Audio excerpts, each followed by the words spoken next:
What's going on, fam? This is Brother Rob. I'm here representing Ejikadi Afrikan Martial Arts, okay? So out here in Portsmouth, Virginia. I'm super excited to be doing this video. I wanted to do this video for Freestyle Fridays for HAMAA. So super excited that we're doing this. So I figured I'd, kind of kick things off and introduce myself and what I do, okay? So again, I'm here in Portsmouth, Virginia. So we have classes. I teach what I call Ejikadi. It's different from the Yoruba Ejikadi, right? Specifically. So what I teach really is just it's primarily an integration of 52 blocks as well as capoeira. And I realize a lot of us are integrating, right? Because we're trying to reconstruct African martial arts, right? So a lot of us are integrating, things from capoeira or Ngolo, right? And we're blending that and mixing that with 52 blocks and some bare knuckle boxing and fighting and combatives, right? And so we're doing the same kind of thing here in Portsmouth. And so I want to share with you guys what I'm doing, what I'm training, and also I'm going to, at least introduce you guys to some of the techniques or methods that I do, okay?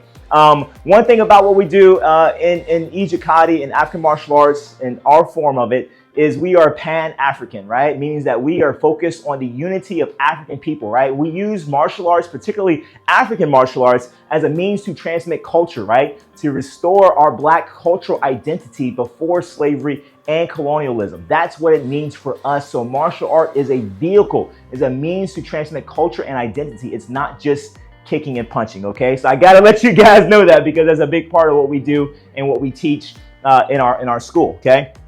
So now I just wanted to kind of show you guys a little bit about technique, just basic technique, right? That we do. Now it may look similar to other things that you guys are already doing or things you've already seen, and that's fine, okay? Because the human body only has so many ways to move, right? So many different ways you can punch, so many different ways you can kick, right? So a lot of the techniques, a lot of forms are going to be very, very similar to what you see in, you name the martial art, right? Fill in the blank, okay?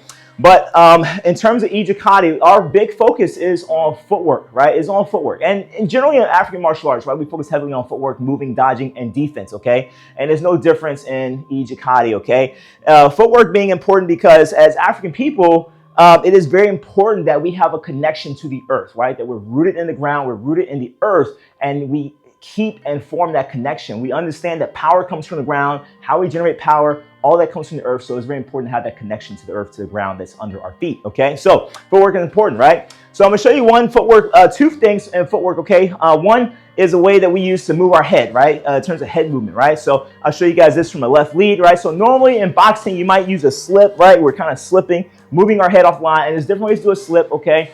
And feel free to leave a comment, guys. Tell me, hey, Rob, what you teaching is trash, okay? Whatever it is, I don't care. You guys aren't gonna send me, it's okay, right? You say, hey, this is garbage. Why are you even, on this, Facebook group, whatever it is. But anyway, so you have slipping, right? And you can use your slips here, and you have ways to generate energy when you use your slip. You can, bend your knees, right? But what we do is we use gravity, okay? Because again, it's all about connecting to nature, connecting to earth, okay? So when I'm slipping, I'm actually throwing myself down. I'm using gravity and essentially letting go of the energy in my legs, which is holding me upright, okay? And I'm dropping, right? So when I slip, I'm actually dropping or even throwing myself down, right? It's a difference between letting something drop and fall, okay?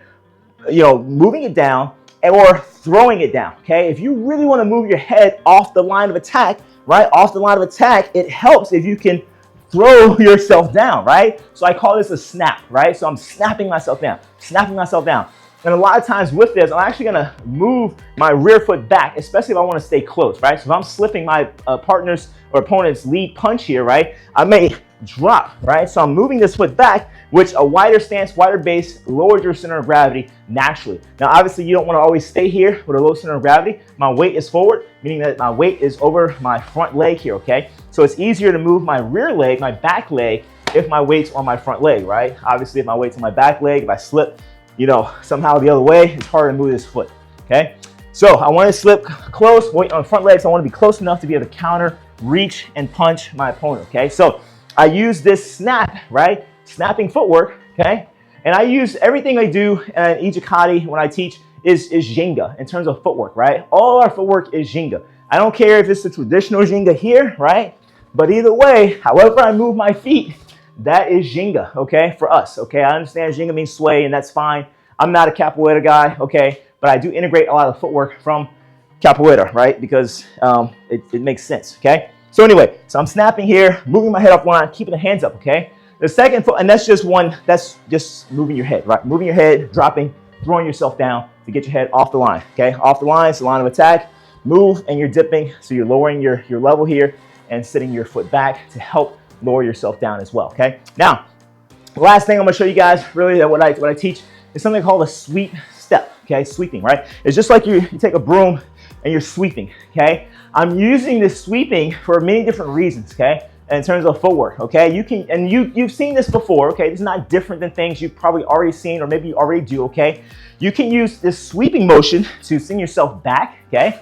So if my opponent is coming forward on me and I need to go back quickly, I can slide back, sweep back here, I can sweep forward. Now, normally when you're using footwork, right, we know traditionally that if I want to move back, I'm moving my closest foot, my back foot, then my front foot, right? If I want to go forward, front foot, then the back foot. But if I want to go quickly, okay, if he's coming forward, I'm going to sweep out of the way, okay? All right, so we got sweep step, okay? I'm also using sweep step to come forward and to kick, right? Boom, here, okay? So I'm also using sweep step to slide in, boom, to come in with a kick, okay? And I can step down and do some other stuff too when I come down, okay?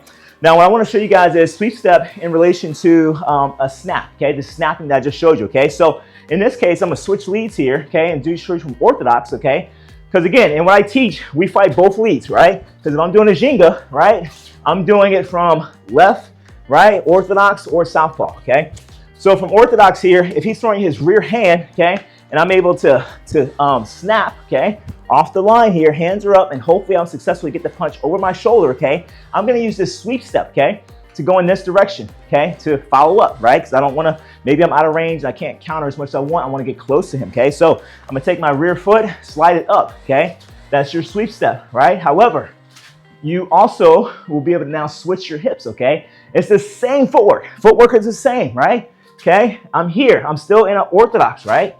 Still orthodox. But now, when I sweep step, I'm going to turn my hips. So I'm facing this way now. And now I happen to be southpaw, right? So first I'm orthodox, okay? Then I'm southpaw, right? So again, I'm going to slip and snap over the shoulder here, okay? Now when I sweep step, I'm going to sweep step deep enough. I'm trying to stay in frame in the camera so you guys can see me. But I need to sweep step deep enough so that I'm on the side of my opponent, right? So I don't want to just sweep step here and now he's blasting me in the face, taking my back, that kind of thing, right?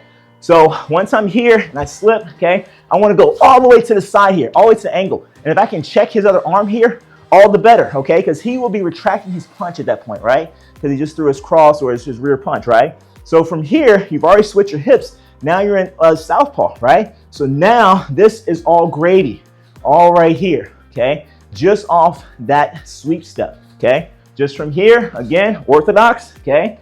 And then I'm switching to southpaw, still checking this hand, okay?